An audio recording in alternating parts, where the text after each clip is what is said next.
Bonjour à tous les parents. Aujourd'hui, capsule allaitement sur les périodes crampons.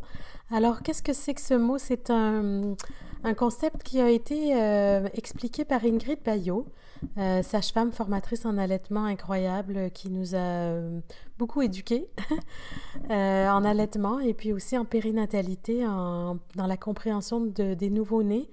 Elle est vraiment forte de son expérience et elle a beaucoup étudié justement les nouveau-nés et la période néonatale. Alors, la période crampon, ça s'apparente, si vous voulez, à ces moments, en fait, qui ressemblent à des poussées de croissance, hein. On parle du nourrisson, les 6 premières semaines, la période sensible. Moi, j'irais même dire jusqu'à 3 mois, hein, le 4e trimestre de grossesse. Donc, vraiment la période de mise en route de l'allaitement, la période aussi d'adaptation pour le nouveau-né à sa vie aérienne et puis au début, hein, de sa vie terrestre, de sa vie d'humain. Alors, tous ces systèmes se mettent en place. Il y a énormément de bouleversements dans l'organisme du bébé, qui était un fœtus dans un mode de développement fulgurant, hein, pendant la gestation, puis qui tout à coup se transforme en un développement entièrement différent.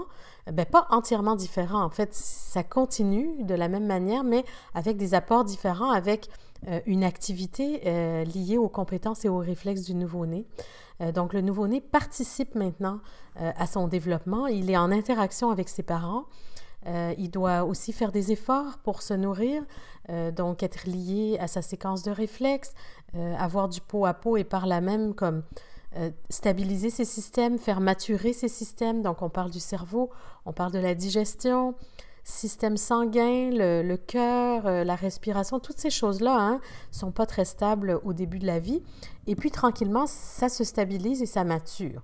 Donc, on voit souvent ça, hein, ça prend à peu près 3 mois, puis pour que tout aille mieux, que tout fonctionne plus ensemble.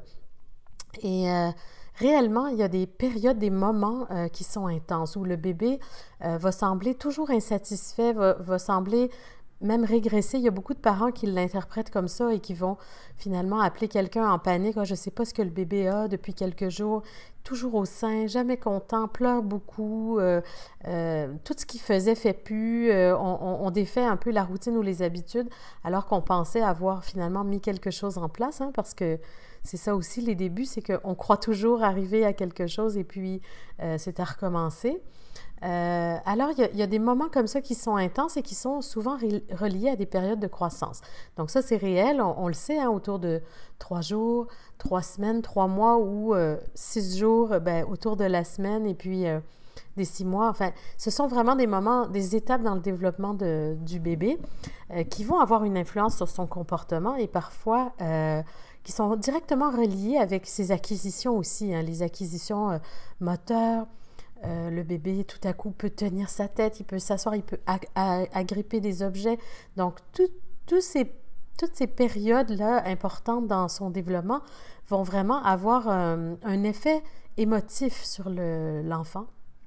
Et c'est dans ces moments-là qu'on va voir le bébé vraiment vouloir absolument dormir collé, ne pas être séparé de ses parents, décharger aussi émotivement, peut-être parfois beaucoup de pleurs dans les bras, et puis revenir à des tétés groupés, à des sommeils vraiment entrecoupés, des choses comme ça.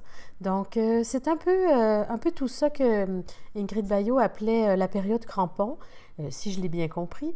Et c'est vraiment intéressant de voir que c'est souvent interprété comme uniquement des poussées de croissance ou des périodes d'insatisfaction pour le bébé. Ah, les mères vont parfois dire « Ah, mais je ne dois pas avoir assez de lait parce que le bébé pleure beaucoup, il dort plus autant » ou ce genre de raisons. Alors, en effet, ça peut être des effets de la période crampon, mais c'est un peu comme si le bébé finalement avait besoin de certains moments comme ça plus proches de vous où émotivement il peut absorber, hein, tous les stimuli, toutes les expériences qu'il a faites, que ce soit des expériences sensorielles ou dans sa mémoire accumuler les choses et finalement les synthétiser en quelque sorte, absorber finalement les émotions et en faire quelque chose dans son expérience de vie. Donc voilà, c'est un peu ça les périodes crampons. Puis je pense qu'on en a tous des périodes crampons, même dans notre vie plus tard, dans notre vie d'adulte. Pensez, hein, à des journées où vous allez dans les parcs d'attractions, à la ronde ou des choses comme ça. Et puis après, parfois, on est énervé, on ne sait pas pourquoi. Mais c'est parce que un trop plein de couleurs, un trop plein de bruit, un trop plein de sensations aussi kinésiques, on a bougé, on a mis notre tête à l'envers, on a mangé plein de bonbons, peu importe. Vous voyez, ce genre de choses peut nous faire exacerber un potentiel à la fois émotif et de sensation qu'on va mettre un petit peu de temps à digérer ou à distiller, en quelque sorte, à absorber. Donc, c'est une image juste pour montrer que le bébé absorbe énormément de vécu.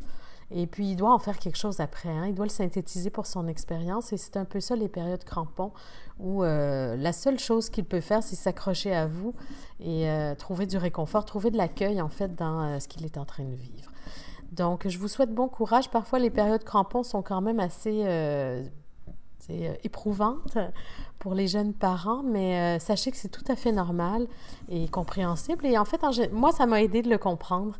J'ai réussi à avoir plus de patience dans ces moments-là avec mes enfants.